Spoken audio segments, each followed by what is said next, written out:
Welcome back, and we're back with Dana Wright, the author of Rolling with Nia, and her guest, Adrienne Newsom. Welcome back. Thank you. You're welcome.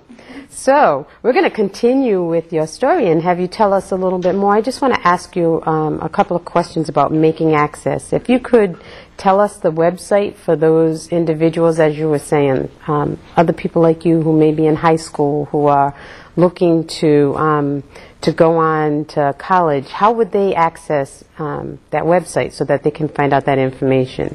Yes, you can go to makingaccess.com if you're looking at maybe traveling or looking into any educational programs or anything that you want to find, from accessible products to employment opportunities.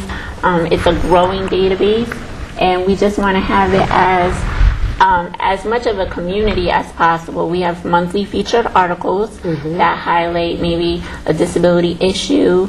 I've done personal articles about daring to dream and accomplishing your goals, even though you may have a disability. So there's a lot of different things that recipes. Recipes. There's monthly recipes. I'm glad you mentioned good that. Recipes too. Oh. Yeah, that was one of the different key elements that we wanted to bring, so that even if you're a caseworker looking for services for your client, or a teacher looking for other maybe special ed programs, those are all on there. And like I said, it's a growing database. You can search by state, or you could search by category, and we have a bunch of categories on the left-hand side: accessible products, assisted technology, and it's all about getting those products out there to the people. Because one of the biggest problems for people with disabilities is information dissemination. There's a lot of information out there, a lot of programs, a lot of agencies that are helping with people with disabilities, but if you're not necessarily in that community fully,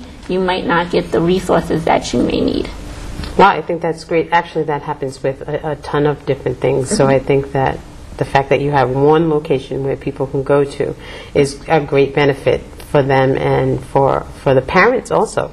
Like you said, if you're not submerged in that community, which a parent may be on the outside of that, sending their child into that every day, to be able to find those resources is huge, and to be able to have one location to go to. And one of the other tools that we have on there is a monthly calendar where people can actually, it's very interactive, people can go on there and post if they're having an event for people with disabilities, or if they're having anything that they want to put on there, and it will ask you the dates and times and the location.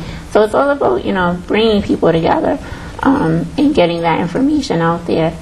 Now, how would someone go about posting that? Do they just go onto that website and then email you, and then you'll post it? Yes, they can go onto the website and they can sign up as a member. Everything is, free. So they can have a login name, and then they can post, and employers can even go on and post their latest jobs if they're looking at making their employment diverse and are looking for people with disabilities to work for them. They can go on there and go under employment opportunities, and there will be a job bank for other people to search. Great. Wow. Dana put a lot of time and effort into putting that database together. I don't know, how long would you say you worked on that?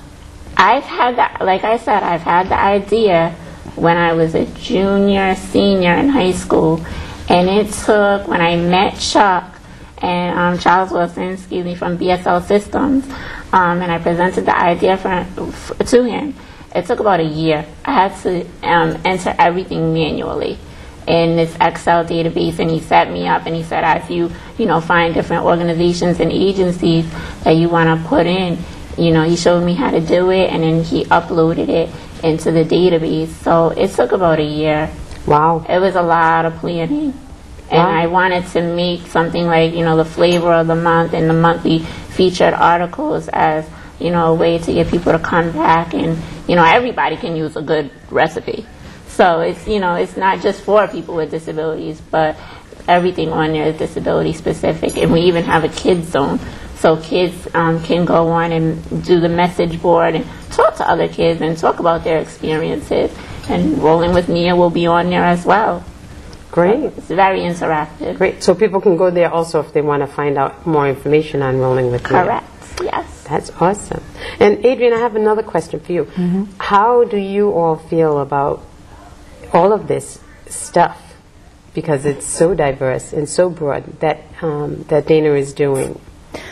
I really am proud of Dana and admire her.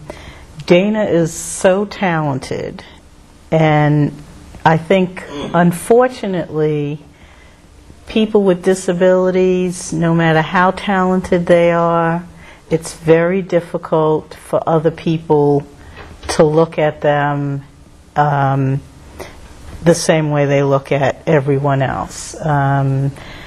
Dana has to make her own opportunities because, you know, she's looked for jobs in the past, and I think a lot of people see somebody in a wheelchair and don't want to hire them. And with all the skills that she has, and all these things that she's done, it's almost like she has to make her own opportunities. And I think a lot of disabled people run up against that. And she is making her own opportunities. So she lets nothing stop her. My friend once told me in one of my big frustration days, she sat down and she told me, she said, your disability is not for you. And I looked at her, I'm like, what do you mean? She's like, it's not for you. She goes, you're not getting a job because you're supposed to be doing something bigger. She said, it's for your mom, it's for your aunt and uncles, it's for your whole family, it's for me. She's talking about herself, all your friends, for us to learn from you. And I looked at her and I said, that makes a lot of sense. I like where you're coming from with that. And then I just decided I'm just going to focus on the book and the website and the Access Challenge, and just use my own personal experiences to help other people, whether it be educating them or empowering them. I think that it speaks volumes for what it is that you're doing, and not only to the disabled community, because, like you said, Adrian, she's driven, and she has to create her own opportunities. Well, that's true for all of us. We need to create our own opportunities, and I think the lesson that everyone can learn from you is that don't perceive and see obstacles as something that stops you, but as something to get around or go through.